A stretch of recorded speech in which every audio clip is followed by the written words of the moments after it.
अप्रामाणिक दुकानदाराच्या दुकानात जर आपण गेलो तर तो स्वतःचा फायदा कसा करून घेतो पहा.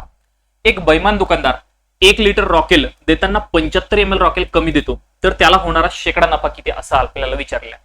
मग 1 लिटरच्या ऐवजी 75 ml कमी द्यायलाय, म्हणजे तो द्यायला किती 925 ml द्यायला.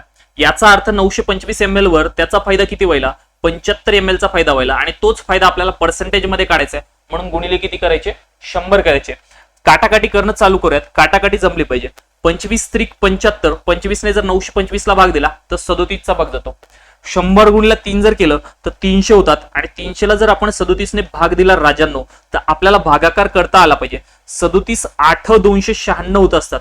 300 मधले 296 गेले, उरले 4. उरलेले 4 ला वर ठेवा, ज्याने भाग दिला ती संख्या इथे ठेवून द्या. 8.437% नफा हा त्या दुकानदाराचा झाला असेल असं आपल्याला म्हणावं लागेल. असे अप्रामाणिक दुकानदाराचे प्रश्न आपल्याला सोडवता आले पाहिजे. तुमच्यासाठी हा प्रश्न असेल, हा प्रश्न होमवर्क मध्ये आहे, कमेंट करून सांगायचा आहे.